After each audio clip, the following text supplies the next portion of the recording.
छत्तीसगढ़ में 1 जून से 3 जून तक राष्ट्रीय रामायण महोत्सव का आयोजन होने जा रहा है, जिसको लेकर सियासत भी शुरू हो चुकी है। इस आयोजन को जहां बीजेपी चुनावी स्टंट बता रही है, तो वहीं कांग्रेस का कहना है कि उनका मकसद केवल लोक संस्कृति को आगे बढ़ाना है।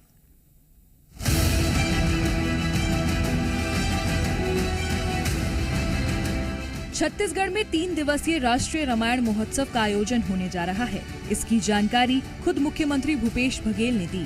ये आयोजन रायगढ़ में 1 जून से 3 जून तक होगा और इस आयोजन के जरिए छत्तीसगढ़ में देश विदेश के कलाकारों की ओर से रामायण की अनूठी प्रस्तुति देखने को मिलेगी। आपको यह सूचित करते हुए मुझे बहुत हर्ष हो रहा है कि रायगढ़ के रामलीला मैदान में 1 जून से 3 जून तक हम रामायण महोत्सव का आयोजन कर रहे हैं। सीएम बघेल के संदेश के बाद से सूबे की सियासत गर्मा गई है। बीजेपी ने इसे केवल चुनावी स्टंट बताया है। बीजेपी का कहना है कि रामायण के लिए श्रद्धा भक्ति चाहिए, दिखावे से कुछ नहीं होगा। राष्ट्रीय रामायण मेला का जो आयोजन चुनाव को देखते हुए उनको लगा कि चुनाव आ रही है, इसलिए मेला कराना चाहिए, भगवान राम के गुणगान गानी चाहिए, लेकिन उसमें उनकी श्रद्धा और भक्ति भी चाहिए। केवल कार्यक्रम करने और दिखावा करने से कुछ नहीं होगा।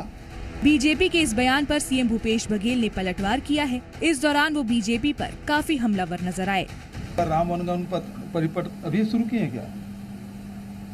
3-4 साल से चल रहा है, तो हम लोग चुनाव के हिसाब से नहीं करते। वो तो जो लोक संस्कृति है, लोक कला है, उसको बढ़ावा देने के लिए लगातार हम लोग काम कर रहे हैं। पहले तो छत्तीसगढ़ को या खदानों के नाम से जाने जाता था या नक्सलियों के नाम से जाना जाता था। अब दूसरे मामलों में भी लोग दांतों तले उंगली दबा लेते हैं कि छत्तीसगढ़ में ये सब चीजें हैं। छत्तीसगढ़ विधानसभा चुनाव से पहले राजनीतिक पार्टियों की तैयारियां काफी जोरों शोरों से जारी है। जहां कांग्रेस पिछले 4 सालों का हिसाब लेकर जनता के बीच जाने की तैयारी कर रही है, तो वहीं बीजेपी का कहना है कि कांग्रेस विकास ढूंढने में लगी है।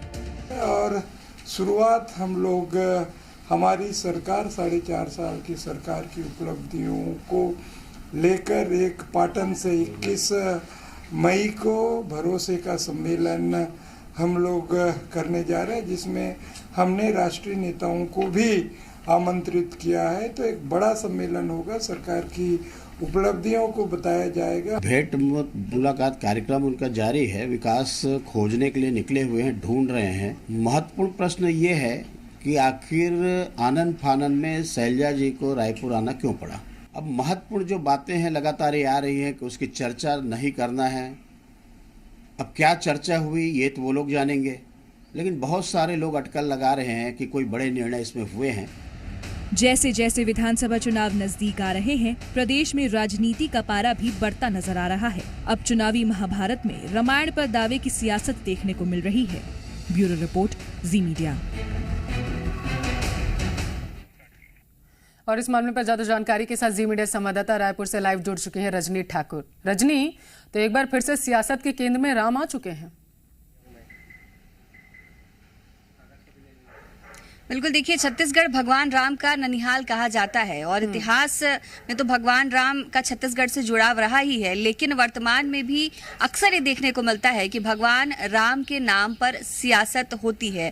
जो फिलहाल राजनीति हो रही है उसका अहम कारण ये है कि 1 से 3 जून तक राष्ट्रीय रामायण महोत्सव सरकार करवाने जा रही है। इसको लेकर न सिर्फ छत्तीसगढ़ के वो तमाम कलाकार जो रामायण पढ़ते हैं, जो रामायण मंडलियाँ हैं, उनको शामिल किया जाएगा, बल्कि बाकी राज्यों के और केंद्र शासित प्रदेशों के जो मुखिया हैं उनको भी मुख्यमंत्री भूपेश बघेल ने पत्र लिखकर ये आग्रह किया है कि उनके राज्यों में जो रामायण मंडलियां हैं वो छत्तीसगढ़ आएं और जो महोत्सव हो रहा है उसमें शरीक हों। लेकिन विपक्ष को इसमें सियासत नजर आ रही है। विपक्ष का कहना है कि चुनावी साल है और ऐसे में कांग्रेस की मंशा यही है कि भगवान राम के नाम पर वोट लिया जाए। तो फिलहाल अब भगवान राम विरासत के राम है या सियासत के राम है, इस पर बहस हो रही है और कांग्रेस भाजपा दोनों की तरफ से अलग अलग बयान आ रहे हैं। और ये पहली बार नहीं है, जब भी राम से जुड़ा हुआ कोई मुद्दा होता है तो इसी बात को लेकर सियासत घूमती है कि कांग्रेस की जो सरकार है वो सिर्फ फायदा लेने के लिए, भगवान राम के नाम पर वोट जुटाने के लिए इस तरह के आयोजन करती है। मुख्यमंत्री भूपेश बघेल ने पलटवार भी किया है। उन्होंने कहा है कि हम आज से नहीं, अपनी सरकार के बनने के शुरुआती दौर से ही काम कर रहे हैं, लेकिन विपक्ष के अपने दावे हैं। ठीक है, बहुत शुक्रिया रजनी आपका तमाम जानकारी के लिए।